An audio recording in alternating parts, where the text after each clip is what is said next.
I agree with everything Eric said, which is pretty amazing because I rarely agree with anyone completely. But I especially think when Eric said that everything that he and Marshall and the other media theorists back in 67, 68 were talking about, how everything came true, that's not hyperbole. That itself is truth. So it turns out, Donald Trump said, I think about a week or two ago, but it's hard to keep track, that he thinks, he's not sure, but maybe he came up with the term fake news. He certainly is its leading practitioner, but he certainly didn't come up with the term.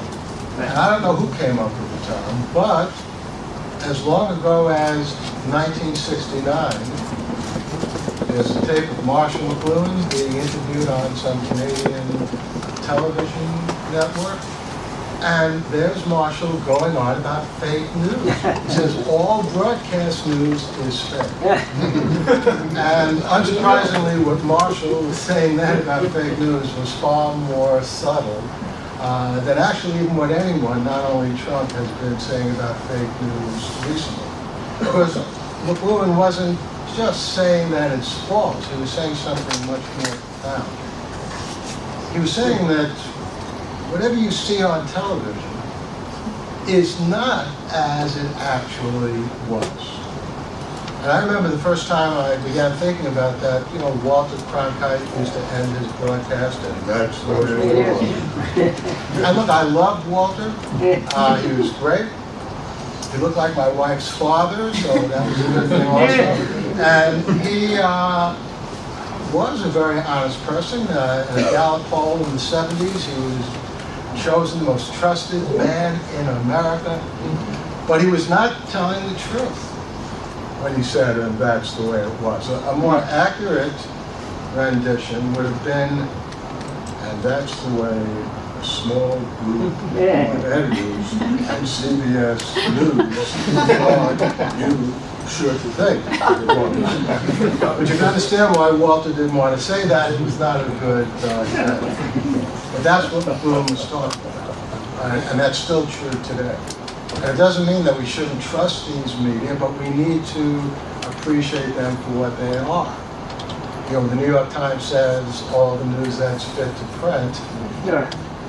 It's really, again, all the news that a small group of editors decided might be deemed fit to print. So, okay, we'll print it and we'll decide whether to put it on page 1 or 10 and on the top or the bottom of the film.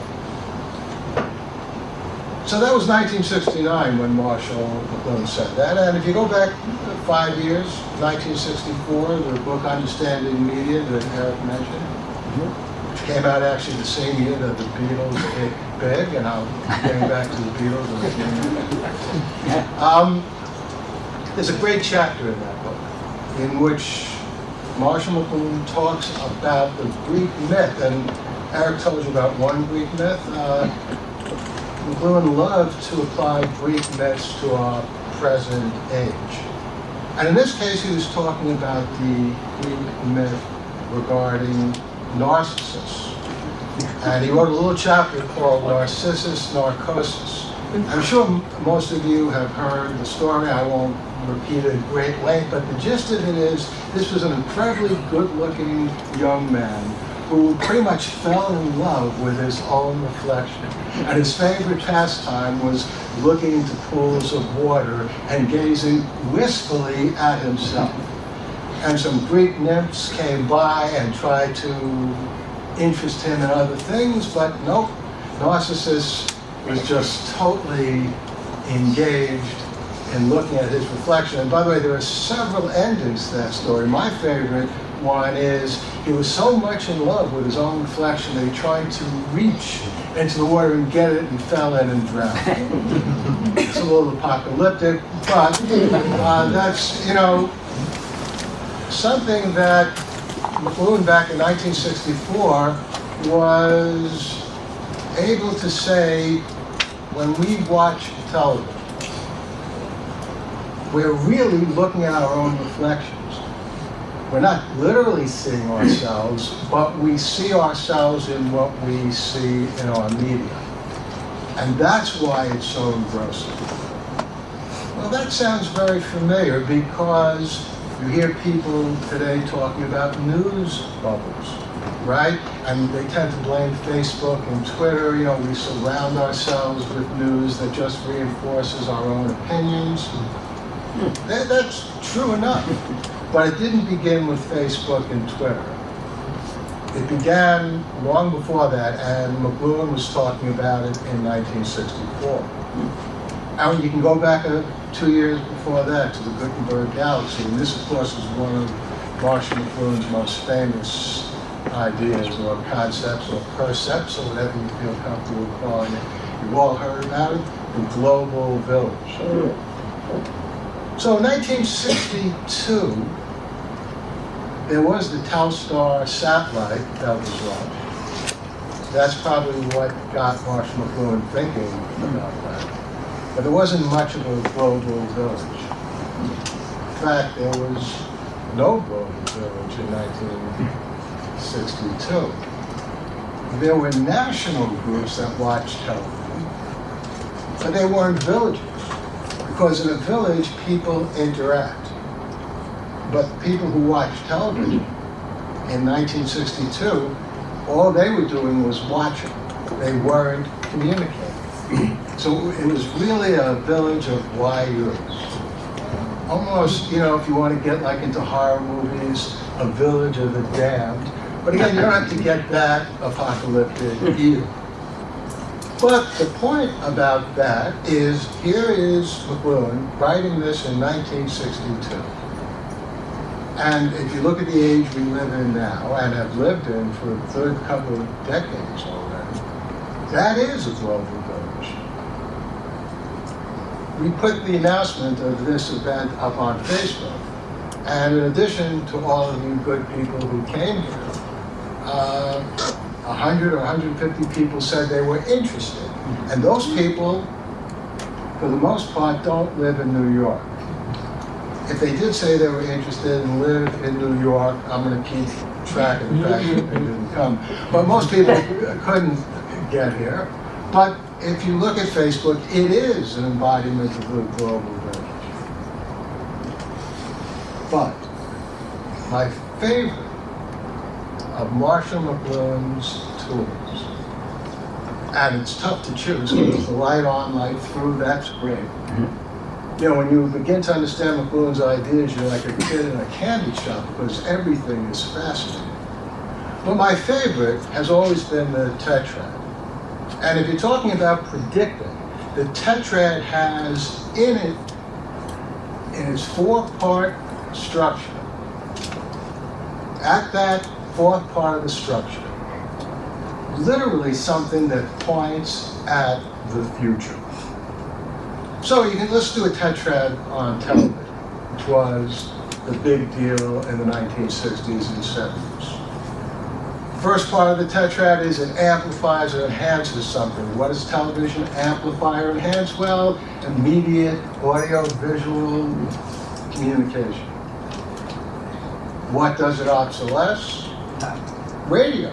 Television replaced radio. Jack Benny moved from radio to television. Had a little bit of a problem because he was getting pretty old already, and that's when he started saying, I'm 39, I'm 39, when he was like 109. Nobody knew what he looked like on radio, but he had a very successful television show. By the way, as Eric correctly pointed out, and as I'll get to in a couple of minutes, this didn't mean that radio was dead.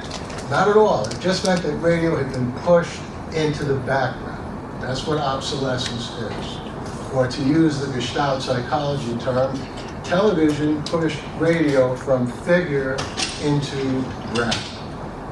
The third part of the tetrad is it retrieves something which previously had been pushed into the background. And in the case of television, it retrieved the audio-visual mode of communication. But the most interesting part of the tetrad, I always thought, was the fourth part. And it went under several names. Sometimes it was called reversal, sometimes McLuhan liked to say, television flipped into something else. If you think about the tetrad as a wheel, you can think of it as a rolling of the wheel.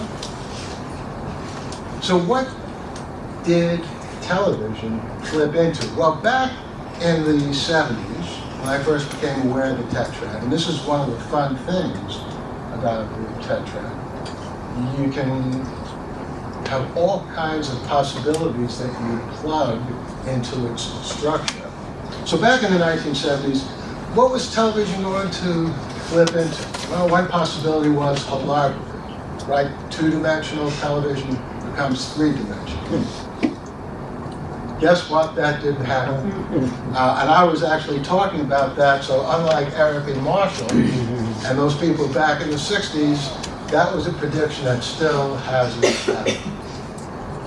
But another possibility was the sort of regimentation, the almost dictatorial television by appointment that network television insisted upon in those days. Well, cable television overthrew that. And so traditional network television burst into cable television. And many other things as well. You could say that television reversed into the internet, which is another kind of swing. In fact, Neil Postman, who was my dissertation advisor at NYU, didn't like the internet because he thought it was a kind of television. I always try to tell him, well, it's related to television, but it's not television because it's what television has flipped into. In 2003, I realized that something very significant was happening again with television. And my daughter Molly is here in the audience. I feel like Donald Trump introducing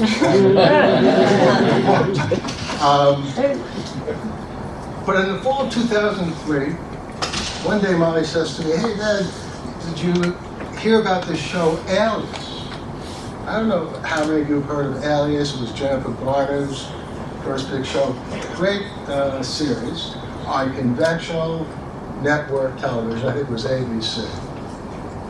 And so Molly said to me, "Hey, this is a really good show. You might like it." But there was a problem with my liking it, and that's because in 2003, Alias was beginning its third season. So who wants to start reading a book in the middle? Well, here is one of the ways I use my professorship at Fordham University for better or worse. I wrote an email to, I guess, the publicity people at ABC. I said, "Hey, I'm doing a study on Alias." Sure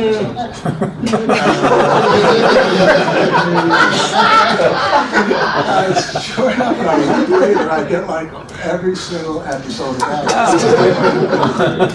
By the way, just to show you how honorable I am, I did actually write an article on Alias, and it's published in the Smart Pop series of books on magical culture. It was about 2 years later. But I didn't know I was going to write my own. What I discovered then, and I didn't 100% realize it, but it was the beginning of my realizing this, is that television had flipped into, reversed into something very profound and unexpected. And we have a name for it today. We call it binge-watching. And sometimes used in a derogatory way. I don't think there's anything wrong with binge-watching. As a matter of fact, again, apropos what Eric was saying regarding literacy and books, what binge-watching does is it makes television more like a book. Because think about it, if you pick up a novel, like, say, one of my novels, The Plot to Save Socrates, pick that up,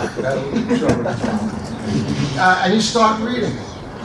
You decide when you stop getting the story, right? You can stay up all night and read the whole thing. That's a good idea. Then you can get another one of my novels and keep doing it. Or you can stop after a couple of chapters and then come back to it the next day or a couple of weeks later. In other words, you, the consumer, have complete control over the pace. network television didn't allow it. The VCR began to allow it if you were able to record a whole series, but it was cumbersome. By 2003, you could begin to get DVDs in video stores, and pretty soon after, Netflix began. And so now, for the first time, if you discovered a television series, you could see it, you could read the television series as you would a book. And so, whether it's House of Cards on Netflix, whether it's The Man on the High Castle, in the High Castle, on Amazon, there are dozens of these series. More than dozens, there are probably hundreds now. And what they are books. So I began realizing that in 2003. But I'm the kind of person, I don't like just thinking about something, putting a, mark in a column, checking it off. Okay, television is now reversed into binge watching. I like to keep the process going. So for the last couple of years, I've been thinking about what is binge watching going to reverse into. So this brings us to this past May, May 2007. I'm driving up to Cape Cod in my new Prius, which I got only because my old Prius died, because I'm an incredible cheapskate. And not only that, in this new Prius, there is Sirius XM radio, which was there free. They give it to you free for 3 months. Now, you might ask, why didn't I get this earlier? Again, my point about being an incredible cheapskate. And I've actually even been on Sirius XM radio interviewed, but I didn't feel like paying for it. I guess I could have listened to them again, pulled out the old professor line, think of it. Anyhow, here I am, it's the end of May. I'm driving up to Cape Cod, and I've been listening for the last 3 or 4 days, not to MSNBC, which is what I first started listening to, being such a devoted professor, wanting to stay up on the news. But I heard that there was a new channel, the Beatles Channel, that was going to be playing nothing but Beatles music, 24 hours a day. Not only Beatles music, but various shows about the Beatles. Peter Asher's From Me to You, Peter Asher, Peter and Fordham, who did World Without Love. Dennis Elsas, who is a disc jockey at our own WFEV-FM. He has a great show, The Fab Four. So I was just listening to this. And then I heard this on the radio. I can't tell you how I feel. My heart is like a wheel. Let me roll it. That, in case you didn't recognize was Paul McCartney's song with Wings in 1973. It was the flip side of his better-known hit, Jet. And I realized the moment that I heard that play, that I was witnessing, actually earwigs, the flip of the tetrad. It was rolling into something else. Binge-watching television had rolled into binge-listening satellite radio. Now, that might sound like a superficial point, or, Levinson's just so crazy about the Beatles, letting that mix into his theory. That's true. But there is something, I think, very significant about binge listening in contrast to binge watching. For example, what's the longest stretch that we could watch on television? Well, it depends how you do the accounting. I Love Lucy has been around since the 1950s, and you can watch I Love Lucy now, so that's a pretty long stretch. But how many years was I Love Lucy? 3 or 4 or 5 years? 3 years, right? And then it was like the Lucy show, and then she broke up with Desi, and so it wasn't that long. Lucy, Lucy, Lucy, just, it was only on for a few years, so if you try to binge watch Lucy, you're gonna get the same thing over and over. All right, well, let's look at it another way. What about Star Trek? Ooh. Star Trek begins in the mid-60s, TOS as it's called in the industry, the original series. Then there's Star Trek The Next Generation, Rachel, then a whole bunch of other series, movies. CBS just came out with a new Star Trek series, Discovery, but I haven't seen it beyond the original because, again, CF cheapskate. I don't feel like paying for the new service is enough for it. So Star Trek has gone a long way, but if you binge watch Star Trek, you're going to get not only different episodes, which would be the equivalent of different songs, but you get different actors, right? It's not the same. William Shatner did not appear in every Star Trek episode throughout all the series and the movies. No one has. But now let's look at binge listened to radio in the case of the Beatles Channel. On the Beatles Channel, you can hear Paul McCartney not only singing the song that I just sang, but you can hear him and the other Beatles back when they were the Quarrymen in the late 1950s. You can hear everything through the 1960s, their early songs, what happened when they began to get more serious songs like Nowhere Man, when they went into their psychedelic era. You can hear what happens when the Beatles break up. And indeed, you can hear Paul McCartney literally singing at one of his concerts in the last couple of months. That to me is a very profound development. And then there's also this.